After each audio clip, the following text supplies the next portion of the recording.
तो ये ऐप एक टू डू ऐप है और इसे हम रिएक्ट में डेवलप करेंगे। जैसा कि आप इसमें देख सकते हैं कि ये सबसे ऊपर एक हेडिंग है, फिर यहाँ पे एक मिड सेक्शन में एक टेक्स्ट बॉक्स है जिसमें हम टास्क एंटर करेंगे और फिर एक क्रिएट बटन है। जब हम क्रिएट बटन को दबाएंगे या फिर टास्क एंटर करने के बाद एंटर दबाएंगे तो एक टास्क जो है उसकी स्ट्रिंग इस लिस्ट में ऐड हो जाएगी। तो यही ये बेसिक ऐप है। हाँ, इसमें एक और फंक्शनैलिटी है, डिलीट की फंक्शनैलिटी। जैसे कि आप देख सकते हैं कि डिलीट आइकॉन्स हैं। इन डिलीट आइकॉन्स को अगर आप प्रेस करोगे तो कॉरेस्पॉन्डिंग टास्क डिलीट हो जाएगा। तो ये ऐप बेहद सिंपल है और आइए चलते हैं, इसमें आगे बढ़ते हैं। तो ये इस प्रोजेक्ट का रिपॉजिटरी पेज है। इसे आप इस रिपॉजिटरी को अपने लोकल सिस्टम पे क्लोन कर सकते हैं गिट क्लोन कमांड यूज़ करके। उसके बाद आप इस प्रोजेक्ट को अपने लोकल सिस्टम पे किसी कोड एडिटर जैसे कि VS कोड एडिटर में खोल सकते हैं। मैंने ऑलरेडी ये प्रोजेक्ट अपने कोड एडिटर में खोला हुआ है। इसे रन करने के लिए आपको नोड मॉड्यूल्स इंस्टॉल करने पड़ेंगे। उसके लिए आपको npm इंस्टॉल एंटर करना पड़ेगा।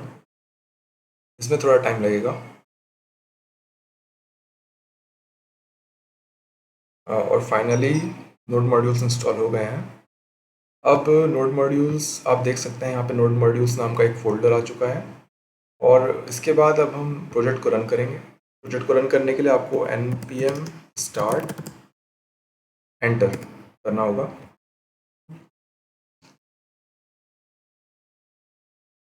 तो आप देख सकते हैं कि अब हमारा प्रोजेक्ट रन हो चुका है। अब ये ब्राउज़र में रन कर रहा है। अब नेक्स्ट पार्ट में हम लोग इसके मार्कअप के बारे में डिस्कस करेंगे। मार्कअप के बारे में डिस्कस करना शुरू में इसलिए इम्पोर्टेंट है जिससे आप लोग समझ पाएँ कि पेज पे कहाँ क्या जो दिख रहा है वो एक्चुअली कहाँ से आ रहा है। तो हम इस प्रोजेक्ट के मार्कअप पे चलते हैं। मार्कअप को डिस्कस करने से पहले हम एक बार UI पे जाएंगे। तो UI में बेसिकली 3 रीजन्स दिख रही हैं। एक तो पहला ये हेडिंग है, दूसरा ये टेक्स्ट बॉक्स और ये बटन जो एक फॉर्म की तरह वर्क कर रहा है, तीसरा ये टू डू लिस्ट है। तो हम इन रीजन्स को अब देखेंगे मार्कअप में ये कहाँ पे हैं। हेडिंग ये है टू डू ऐप, जो कि H1 टैग से एनक्लोज हो रही है। फिर दूसरा रीजन है फॉर्म। फॉर्म सबमिट होने पे एक फंक्शन कॉल होगा क्रिएट टास्क, जिसकी हम बाद में बात करेंगे। फॉर्म के अंदर 2 एलिमेंट्स हैं, जैसे कि अभी हमने देखा कि एक इनपुट बॉक्स है, दूसरा बटन है। और उनकी फंक्शनैलिटी मैं पहले डिस्कस कर चुका हूँ। बहुत ही सिंपल प्रोजेक्ट है ये। तीसरा रीजन टू डू लिस्ट है, जो कि बेसिकली टास्क्स को हम इटरेट कर रहे हैं। टास्क को इटरेट करके हर टास्क का UI हम रेंडर कर रहे हैं, तो इसी से वो टू डू लिस्ट दिख रही है। तो अब हम इस प्रोजेक्ट की फंक्शनैलिटी को डिस्कस करेंगे। ऑलरेडी हम इसका मार्कअप डिस्कस कर चुके हैं। तो फंक्शनैलिटी वाइज इसमें 2 वेरिएबल हैं, एक टास्क जो करंट टास्क को डिनोट करता है। करंट टास्क मतलब जो इनपुट बॉक्स में जो भी वैल्यू हम लिख रहे हैं, टास्क उसको डिनोट करता है। और ये टास्क जो है ये स्टेट वेरिएबल है, जो कि सारे टास्क का अरे स्टोर कर रहा है। तो अब हम पहले फंक्शन पे आएंगे क्रिएट टास्क, जो कि फॉर्म सबमिट होने पे कॉल होगा। फॉर्म सबमिट होने पे कॉल होगा, इसका मतलब ये हुआ कि अगर हम क्रिएट दबाएंगे या फिर एंटर दबाएंगे तो ये कॉल होगा, चाहे इस इनपुट बॉक्स में वैल्यू हो या ना हो। अगर हम क्रिएट दबाएंगे या एंटर दबाएंगे तो क्रिएट टास्क कॉल होगा। अब क्रिएट टास्क में अगर इनपुट बॉक्स में कुछ हमने लिखा है तब ये इफ ब्लॉक कॉल होगा, अदरवाइज कॉल नहीं होगा।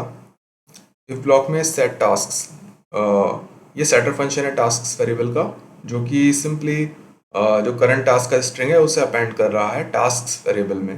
टास्क वेरिएबल है जो कि सारे टास्क को स्टोर कर रहा है, और टास्क जो है करंट टास्क जो हमने इनपुट बॉक्स में एंटर किया है वो है।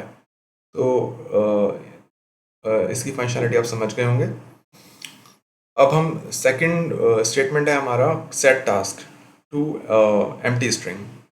ये हम इसलिए भी कर रहे हैं क्योंकि अगर हम set task to empty string नहीं करेंगे तो इनपुट बॉक्स में जो हम वैल्यू डाल रहे हैं और उसके बाद हम क्रिएट दबा रहे हैं तो इनपुट बॉक्स में वैल्यू वैसी की वैसी पड़ी रहेगी। टास्क ऐड हो जाएगा टू डू लिस्ट में, लेकिन जो इनपुट बॉक्स है वो क्लियर नहीं होगा। तो इनपुट बॉक्स को क्लियर करने के लिए हम set task to empty string कर रहे हैं। अब हम रिमूव पे आ जाते हैं। रिमूव फंक्शन कॉल होगा जैसा कि मैंने पहले ही बताया था कि अगर हम डिलीट आइकॉन प्रेस करते हैं यूआई पे, जैसे हमने डिलीट आइकॉन प्रेस किया तो रिमूव कॉल होगा। तो रिमूव में एक्चुअली हो क्या रहा है, इसमें इस वैल्यू को असाइन कर रहे हैं टास्क को बेसिकली। तो हम इसमें देख रहे हैं कि इसमें स्लाइस फंक्शन यूज़ हुआ है और कॉनकैट फंक्शन यूज़ हुआ है। तो अगर हम देखें तो कॉनकैट फंक्शन जो है दो एरेज को कॉन्कैटिनेट करता है। तो हम पहला एरे तो task dot slice 0 to i है, दूसरा एरे है task dot slice from i+1। अब टास्क डॉट पहले पार्ट को लीजिए, पहले एरे को लीजिए, task dot slice 0 to i।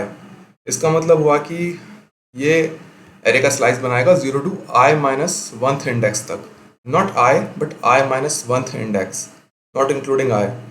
और ये कॉन्कैटिनेट कर देगा इसको task dot slice from i+1 to end of the task variable.